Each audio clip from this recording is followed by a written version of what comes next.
അസ്സലാമലൈക്കും. സീനാസ് ഫുഡ് ഡയറീസിലെ ഇന്നത്തെ വീഡിയോയിലേക്ക് എല്ലാവർക്കും സ്വാഗതം. ഇന്ന് വന്നിരിക്കുന്നത് ഒരു സ്പെഷ്യൽ ആയിട്ടുള്ളൊരു വിഭവമായിട്ടാണ് കേട്ടോ. എല്ലാവർക്കും ഒരുപോലെ ഇഷ്ടപ്പെടുന്ന ഒരു വട്ടലപ്പത്തിൻ്റെ റെസിപ്പിയുമായിട്ടാണ്.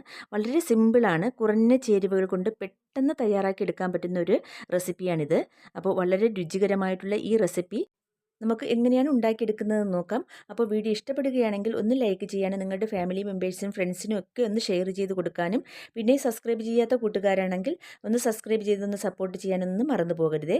അപ്പോൾ നമുക്ക് ഈ രുചികരമായിട്ടുള്ള വളരെ വെറൈറ്റി ആയിട്ടുള്ള ഈ റെസിപ്പി നമുക്ക് എങ്ങനെയാണ് തയ്യാറാക്കി എടുക്കുന്നതെന്ന് നോക്കാം. അപ്പോൾ നമുക്ക് വീഡിയോയിലേക്ക് പോയാലോ. അപ്പോൾ ഈ വട്ടലപ്പം ഉണ്ടാക്കാൻ വേണ്ടി ആദ്യമായിട്ട് വേണ്ടത് നമുക്ക് കുറച്ച് കട്ടിയുള്ള തേങ്ങാപ്പാലാണ് കേട്ടോ.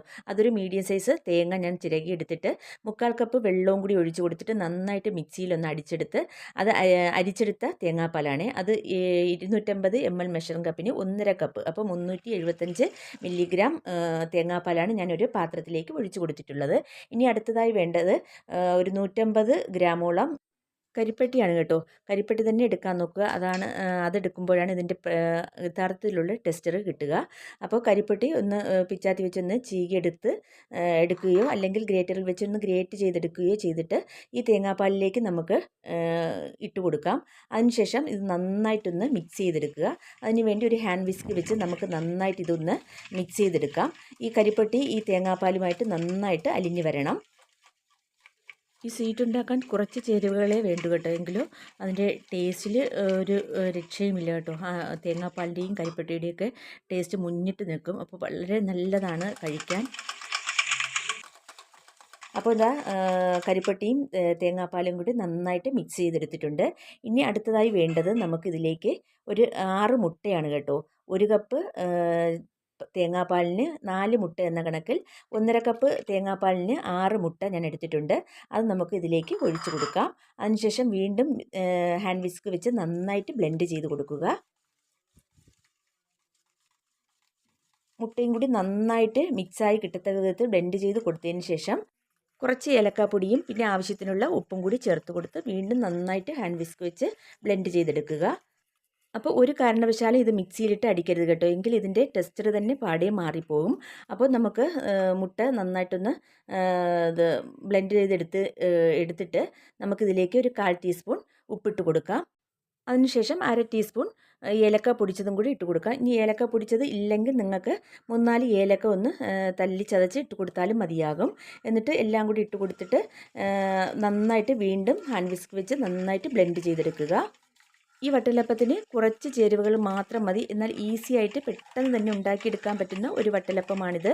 വളരെ ടേസ്റ്റിയുമാണ്. അപ്പോൾ ഞാൻ നന്നായിട്ട് ഹാൻഡ് വിസ്ക് വെച്ച് ബ്ലെൻഡ് ചെയ്തെടുത്തിട്ടുണ്ട്.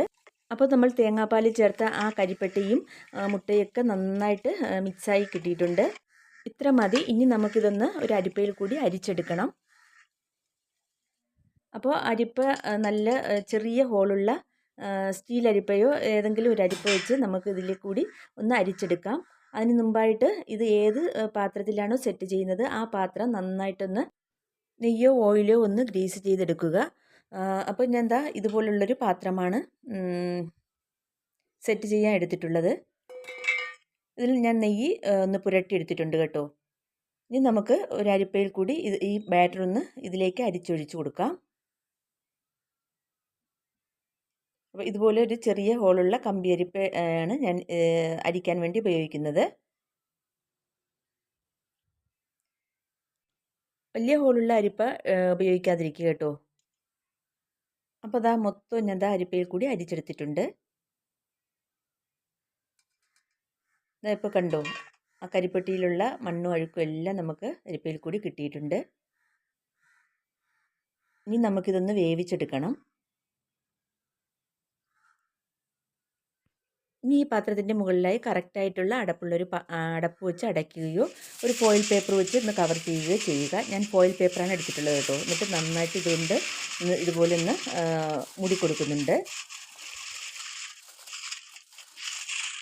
ഇപ്പോൾ ഫോയിൽ പേപ്പർ വെച്ച് നന്നായിട്ട് കവർ ചെയ്തിട്ടുണ്ട്. ഇനി നമുക്ക് ഇത് വേവിച്ചെടുക്കണം. അതിനുവേണ്ടി ഒരു കടായി ഒന്ന് അടുപ്പത്ത് വയ്ക്കാം. അതിലേക്ക് കുറച്ച് വെള്ളവും കൂടി ഒഴിച്ചു കൊടുത്തിട്ടുണ്ട്. അപ്പോൾ വെള്ളത്തിൽ മുങ്ങിക്കിടക്കത്തക്ക രീതിയിലുള്ളൊരു വളയം കൂടി വെച്ച് കൊടുത്തിട്ടുണ്ട് കേട്ടോ. വളയം ഇല്ലെങ്കിൽ നിങ്ങൾക്കൊരു തട്ടോ പാത്രമോ എന്തെങ്കിലും വെച്ച് കൊടുക്കാം. അതിനുശേഷം നമ്മൾ ബാറ്റർ ഒഴിച്ച പാത്രം ഇതിലേക്ക് വെച്ച് കൊടുക്കുക. ഫ്ലെയിം ഓണാക്കി കൊടുക്കുക കേട്ടോ. വെള്ളം ഏകദേശം ചൂടായിട്ടുണ്ട്. ഇനി നമുക്കിതിലേക്ക് ഇറക്കി വെച്ച് കൊടുക്കാം. അതിനുശേഷം കടായിക്ക് കറക്റ്റായിട്ടുള്ളൊരു അടപ്പ് വെച്ച് ഇതങ്ങ് മൂടി കൊടുക്കുക. എന്നിട്ട് മീഡിയം ഫ്ലെയിമിൽ വെച്ച് ഒരു 40 മിനിറ്റ് നമ്മളിതൊന്ന് കുക്ക് ചെയ്തെടുക്കണം. അപ്പോൾ ഹൈ ഫ്ലെയിമിൽ ഒരിക്കലും വെച്ച് കൊടുക്കരുത് കേട്ടോ. എങ്കിൽ പെട്ടെന്ന് വെള്ളം വറ്റിപ്പോവുകയും ഈ നമ്മുടെ വട്ടലപ്പം ഉള്ളൊന്നും വേകാതെയും ആയിപ്പോകും.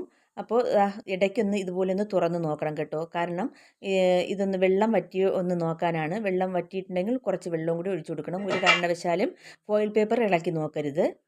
എന്നിട്ട് വീണ്ടും അടച്ച് വെച്ചിട്ട് ഒരു 40 മിനിറ്റ് വരെ നമുക്കൊന്ന് വെയിറ്റ് ചെയ്യാം. അപ്പോൾ ഇതാ 40 മിനിറ്റ് ആയിട്ടുണ്ട്. ഇനി നമുക്ക് ഫ്ലെയിം ഓഫാക്കാം കേട്ടോ. എന്നിട്ട് ഇതുപോലെ തന്നെ വെച്ചിരിക്കുക. റൂം ടെമ്പറേച്ചറിൽ ആയതിനു ശേഷം മാത്രം നമ്മൾ ഈ ഫോയിൽ പേപ്പർ നീക്കം ചെയ്താൽ മതി കേട്ടോ. അപ്പോൾ നമുക്ക് കടായിൽ നിന്ന് വെളിയിലേക്ക് എടുത്ത് വെക്കാം. അപ്പോൾ ഇതാ നന്നായിട്ട് തണുത്ത് കിട്ടിയിട്ടുണ്ട്. ഇനി നന്നായിട്ട് റൂം ടെമ്പറേച്ചറിൽ ആയതിനു ശേഷം ഫോയിൽ പേപ്പർ നീക്കം ചെയ്യാം. ഇപ്പോൾ ഇതാ നന്നായിട്ട് തണുത്ത് കിട്ടിയിട്ടുണ്ട്. നന്നായിട്ട് തണുത്തതിന് ശേഷം നമുക്ക് വേണമെങ്കിൽ ഒന്ന് 10 മിനിറ്റ് ഫ്രിഡ്ജിൽ സൂക്ഷിക്കാം. ഒന്ന് തണുത്ത് കിട്ടുന്നത് നല്ലതാണ്. ഒരു ഫ്രീസറിൽ വെക്കരുത് കേട്ടോ. അതിൻ്റെ വെളിയിലാണ് വെക്കാനുള്ളത്. തണുത്തതിന് ശേഷം നമുക്ക് കട്ട് ചെയ്യാവുന്നതാണ്. അപ്പോൾ ഞാനിത് 10 മിനിറ്റ് ഫ്രിഡ്ജിൽ വെച്ചിട്ടുണ്ടായിരുന്നു. ഇനി നമുക്ക് ഒന്ന് ഇതുപോലെ ഒന്ന് സൈഡൊക്കെ ഒന്ന് ഒരു കത്തി വെച്ചൊന്ന് വേണമെങ്കിൽ ഒന്ന് അകത്തി കൊടുക്കാം. അതിനുശേഷം നമുക്ക് ഇതിലേക്ക് നമുക്ക് പാത്രത്തിലേക്ക് മാറ്റി കൊടുക്കാം. ഇനി നമുക്കിതൊന്ന് കട്ട് ചെയ്യാം. കത്തി തൊടുമ്പോൾ തന്നെ ഇതാ പോകുന്നത് കണ്ടില്ലേ, നല്ല സോഫ്റ്റാണ് കേട്ടോ. വളരെ പെർഫെക്റ്റ് ആയിട്ട് തന്നെ നമ്മുടെ വട്ടലപ്പം റെഡിയായി കിട്ടിയിട്ടുണ്ട്. അപ്പോൾ നമുക്ക് ഇത് മൊത്തത്തിൽ നിന്ന് കട്ട് ചെയ്തെടുത്തിട്ട് വരാം.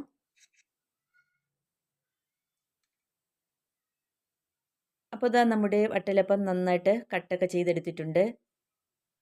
വളരെ സോഫ്റ്റാണ് കേട്ടോ. വായിൽ വെച്ചാൽ നാവിൽ അലിഞ്ഞിറങ്ങുന്ന തരത്തിലുള്ളൊരു സീഡ്സാണിത്. കണ്ടില്ലേ, കരിപ്പട്ടിയും തേങ്ങാപ്പാലും അടങ്ങിയിരിക്കുന്നത് കൊണ്ട്, മുട്ടയൊക്കെ അടങ്ങിയിരിക്കുന്നത് കൊണ്ട് വളരെ സോഫ്റ്റും നല്ല ടേസ്റ്റുമാണിത് കഴിക്കാൻ. അപ്പോൾ എല്ലാവരും ഒന്ന് ട്രൈ ചെയ്യുക. വളരെ ഈസിയാണ്, പെട്ടെന്ന് തയ്യാറാക്കിയെടുക്കാൻ പറ്റും. കുറഞ്ഞ ചേരുവകൾ മാത്രം മതി നമുക്ക് ഇതേപോലെയുള്ളൊരു സീഡ്സ് തയ്യാറാക്കിയെടുക്കാം. അപ്പോൾ ഞാനിതൊന്ന് മുറിച്ച് കാണിച്ചു തരാം. കണ്ടില്ലേ,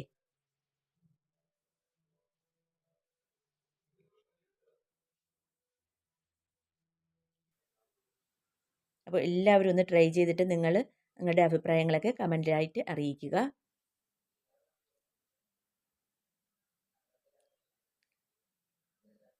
വളരെ സോഫ്റ്റാണ്. അതിൻ്റെ ഉള്ളൊക്കെ നല്ലൊരു കുത്തു വീണ കണക്കിരിക്കും. അതാണ് ഇതിൻ്റെ യഥാർത്ഥ ടെക്സ്ചർ.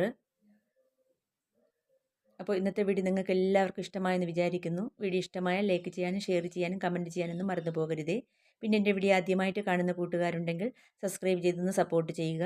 സപ്പോർട്ട് ചെയ്യുന്നതോടൊപ്പം തൊട്ടടുത്ത ബെൽ ബട്ടണും കൂടി ഒന്ന് പ്രസ് ചെയ്ത് ഓൾ എന്ന ഓപ്ഷനും കൂടി എനേബിൾ ചെയ്താൽ ഞാൻ ചെയ്യുന്ന എല്ലാ വീഡിയോസിൻ്റെയും നോട്ടിഫിക്കേഷൻ കറക്റ്റായി നിങ്ങൾക്ക് എത്തും. അപ്പോൾ പ്ലീസ് സബ്സ്ക്രൈബ് ചെയ്തൊന്ന് സപ്പോർട്ട് ചെയ്യുക. ഇതുപോലെ നല്ല വീഡിയോസുമായി വീണ്ടും വരുന്നതാണ്. അതുവരേക്കും എല്ലാവർക്കും താങ്ക്